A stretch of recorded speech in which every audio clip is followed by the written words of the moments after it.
Hello friends, तो आज मैं आपको रेस्टोरेंट स्टाइल फूल गोभी से बनने वाली कोफ्ता करी बनाने का तरीका बताऊंगा। इंस्टेंट आप इसे घर पे बना सकते हैं और ये कोफ्ता करी है ना, बहुत ही ज़बरदस्त बनती है।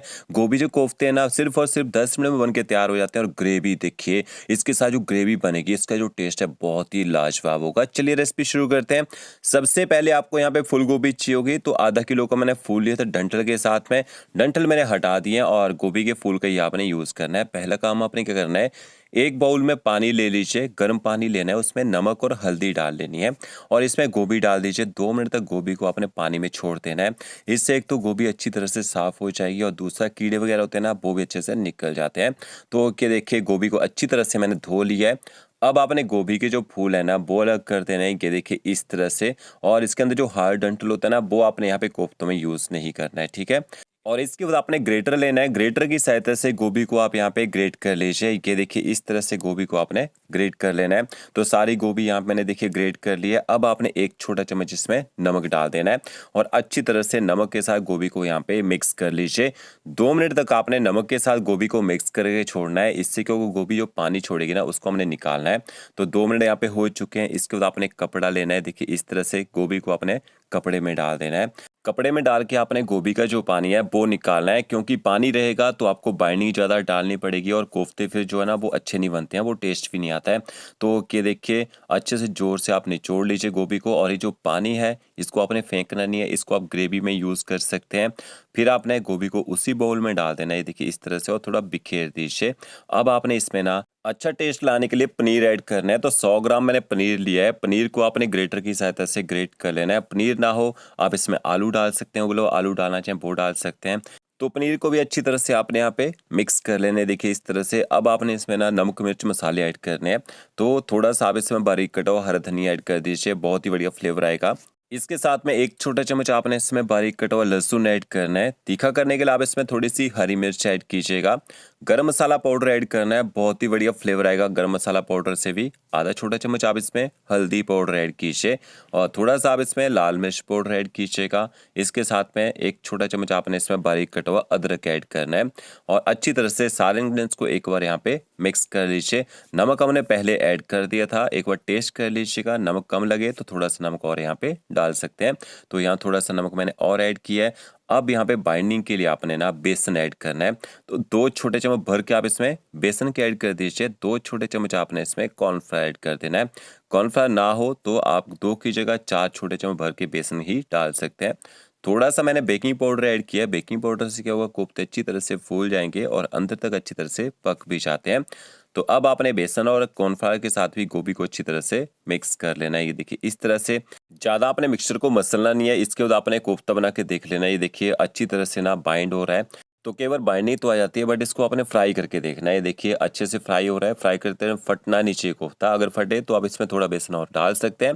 अब अच्छे से कोफ्ता जब बन रहा है तो बाकी कोफ्ते आपने पहले बना के तैयार कर लेने। देखिए इस तरह से सारे कोफ्ते बना लिए। अब आपने इनको ना फ्राई करना है।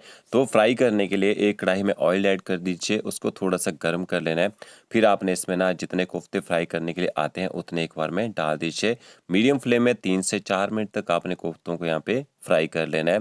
तो ये देखिए बीच बीच में आपने इनको पलटी भी करते रहना है, ताकि कोफ्ते जो यहाँ पे जले ना। तो बहुत ही बढ़िया यहाँ पे कलर आ चुका है। इनको निकाल लीजिए। जो बचे हुए कोफ्ते हैं वो भी आपने इसी तरह से ना फ्राई कर लेने हैं। तो देखिए एक गोभी के फूल में कितने सारे कोफ्ते तैयार हो चुके हैं। ग्रेवी बना लेते हैं। 2 प्याज और 3 टमाटर का आपने यूज़ करना है। प्याज को अपने बारीक काट लेना है। इस तरह से प्याज में देखिए कट लगाना है। कट लगाने के बाद प्याज को सीधा करके पकड़िए और इस तरह से फाइन चॉप कर लीजिए। पीस के डालना चाहें पीस के भी डाल सकते हैं, और पीस के डालने से ना प्याज को पकने में टाइम ज़्यादा लगता है। इस तरह से काट के डालेंगे प्याज जल्दी पक जाता है। और इसके साथ में जो आपके टमाटर हैं, टमाटर को आपने ना रफली काटना है। काटने के बाद आप इनको ना ग्राइंडर जार में डाल दीजिए। 10 से 12 आपने काजू डालने हैं इसमें, और आधा छोटा चम्मच आप इसमें कश्मीरी मिर्च डालिए ऊपर से कवर करके। एकदम फाइन आप इसका पेस्ट बना लीजिएगा। काजू डालने से टमाटरों का जो खट्टा टेस्ट है ना वो कम आता है और ग्रेवी में एक रिचनेस आ जाती है। इसके बाद आपने कढ़ाई लेनी है। 2 बड़े चम्मच इसमें ऑयल के ऐड कीजिए। थोड़े खड़े मसाले डालने हैं। 2 तेज़पत्ता, 2 छोटी स्टिक आपने दालचीनी ऐड करनी है। 2 छोटी इलायची ऐड कीजिएगा। इसके साथ में 2 आपने इसमें लौंग ऐड करने हैं। 2 बड़ी इलायची ऐड कीजिए। थोड़े से खड़े मसाले डालने से ना ग्रेवी में ज़बरदस्त फ्लेवर आता है। आधा छोटा चम्मच आप इसमें साबुत जीरा ऐड कीजिए। जीरा जैसे चटकना शुरू हो जाएगा, फिर आपने बारीक कटा हुआ प्याज ऐड कर देना है और अब आपने गैस की जो फ्लेम है वो हाई करनी है। हाई फ्लेम में प्याज को तब तक पकाना है जब तक प्याज का कलर लाइट गोल्डन ब्राउन होना शुरू ना हो जाए। यहाँ पे आपने 100 ग्राम दही लेनी है। आधा छोटा चम्मच इसमें हल्दी पाउडर ऐड कीजिएगा। एक छोटा चम्मच भर के कश्मीरी मिर्च पाउडर डालना है। एक छोटा चम्मच धनिया पाउडर, आधा चम्मच आपने जीरा पाउडर ऐड करना है और आधा चम्मच आप इसमें रोस्ट की कसूरी मेथी ऐड कीजिए। दही के साथ मसालों को अच्छी तरह से आपने मिक्स कर लेना है। ऐसा करने से क्या होता है, मसाले जल्दी सॉफ्ट हो जाते हैं और दूसरा दही को जब पकाते हैं वो फटती नहीं है। तो ये देखिए दूसरी साइड प्याज अच्छी तरह से पक चुका है। एक छोटे चम्मच भर के आप इसमें अदरक लहसुन का पेस्ट ऐड कर दीजिए। पेस्ट को भी अच्छे से पका लीजिएगा। अब देखिए प्याज का जो कलर है यहाँ पे लाइट गोल्डन ब्राउन होना शुरू हो चुका है। अब इसका गैस की फ्लेम आपने मीडियम कर देनी है और जो दही के साथ मसाले घोल के रखे होंगे ना, वो मसाले ऐड कर देने हैं। पानी का यूज़ आपने बिल्कुल नहीं करना है यहाँ पे। थोड़ा ये मिक्सचर है ना दही वाला, वो थिक ही होना चाहिए। देखिए दही मसालों को अच्छी तरह से आपने पका लेना है जब तक ये ऑयल ना छोड़ें। फिर आपने इसमें पीसे टमाटर ऐड कर देने हैं और थोड़ा टमाटो पेस्ट चिपका रह जाएगा। ग्राइंडर जार में थोड़ा सा पानी डाल के उसको मिक्स करके डाल दीजिए। अब अच्छी तरह से टमाटो पेस्ट को भी आपने मिक्स कर लेना है और गैस की फ्लेम आपने ना हाई करनी है। हाई फ्लेम में टमाटरों को अच्छी तरह से पका लीजिए और नमक ऐड कर देना है आपने इसमें। तो आधा छोटा चम्मच मैंने देखिए नमक भी ऐड कर दिया है। अब इस पेस्ट को आपने तब तक पकाना है जब तक ये भी ऑयल छोड़ना यहाँ पे शुरू ना कर दे और कढ़ाई को छोड़ना शुरू कर दे। तो ये देखिए टमाटर अच्छी तरह से पका लिए। फिर आपने इसमें गोभी का जो पानी निचोड़ के रखोगा ना, वो ऐड कर देना है और थोड़ा पानी आपने इसमें और ऐड करना है। अच्छी तरह से पानी को भी ग्रेवी के साथ यहाँ पे मिक्स कर लीजिए।